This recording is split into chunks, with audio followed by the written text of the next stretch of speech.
We all know someone who has had success finding love with a dating app, but there can be a lot of disappointment and danger too, from con artists to violent predators. Tonight's 7 News Detroit reporter Kimberly Craig takes us into the dangers of dating apps, talking to a woman who survived a scary situation, and the Oakland County Sheriff about what you can do to stay safe.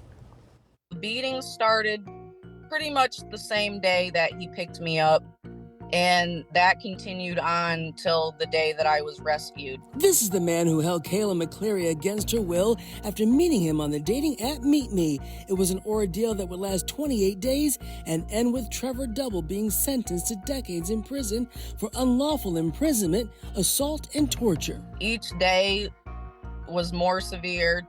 Each time he beat me was more intense. The weapons started getting bigger and heavier. Kaila sharing her story as a warning to others. In 2021, family and friends were encouraging her to meet people, and she knew something was up when the man who would never video chat with her showed up.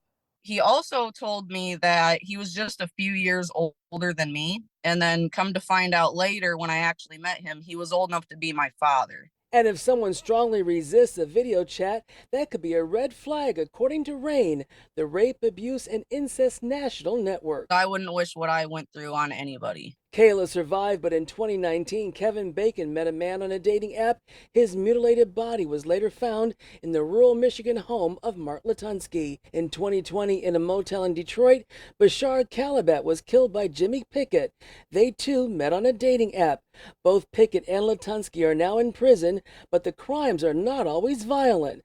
Oakland County Sheriff Michael Bouchard. We've seen a lot of fraud where people have been out thousands and thousands of dollars, even up to their life savings, because they think they've met their soulmate. Do background checks if needed.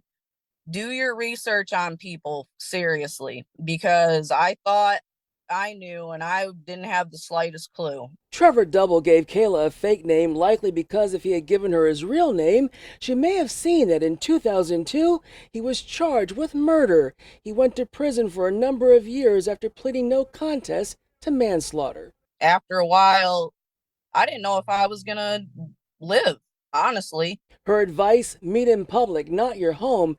Pick a coffee shop or a restaurant where there are plenty of people around. Maybe have a second date. Again, meet in public. Do these things until you get a real sense of the person before you ever find yourself alone in private. Share your location with somebody you trust so that they know, like, yeah, that's, shoot, I could go on and on about that one. You sit down in a public space and say, hey, it's great to meet you. You know, obviously I'm a little cautious. I'm going to send this to my best friend.